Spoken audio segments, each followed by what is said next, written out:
So let's consider these questions carefully. The first question is saying, what if the list is empty? What does it mean to find the smallest number in an empty list? There's no number in the empty list. So this is a really good clarifying question. What should the code do if the list is empty? That could happen, and so we should clarify this. The second question looks very similar. What if the list has no numbers? Here, the question is exploring something quite subtle. You see, I could have a list. It doesn't have numbers in it, but it does have other things in it. For example, it could have names or some other information in it, some other non-numeric information. So we're asking, what if the list is non-empty, but it just doesn't have any numbers? Once again, since we were asked to find the smallest number in a given list, we should probably clarify.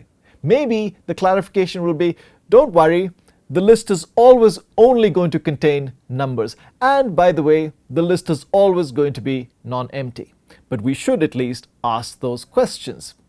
I want you to try and ask this question directly to a tool like ChatGPT. Do it when you are watching this video, which could be several months after I have recorded it, and let's see if the generative AI can think of asking these two very good clarifying questions. Now, what about question 3? The question is saying, well, what if all the numbers in the list are unique? Well, fine, but I want the smallest one. So this third question is a bit of a waste of time. Why are you asking this question? It's very clear that you have to find the smallest number in the given list. Good, if the numbers are all unique, that just makes it very easy to identify which is the smallest one. I want the smallest one. So I would say that the third question is not a very good question to ask.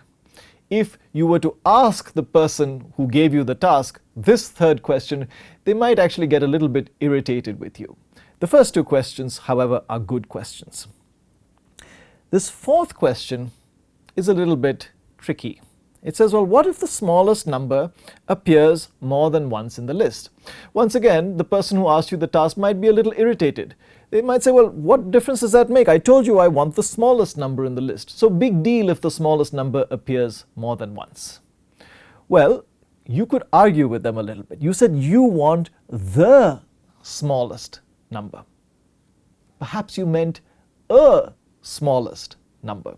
Now, these are very, very small details, and you might feel I am arguing or debating a very, very silly point. But I want to warn you that small changes in wording like this matter a lot in real-world software. I want you to develop the ability of asking these kinds of clarifying questions. I believe they are going to be important even if generative AI tools do get good. Perhaps we can use the generative AI tools as suggestions to help us think of good clarifying questions. At the end of the day, these clarifying questions will be posed to another human being.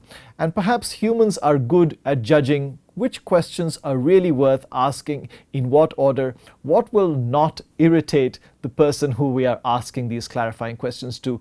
These communication skills also matter very much as you mature as a programmer.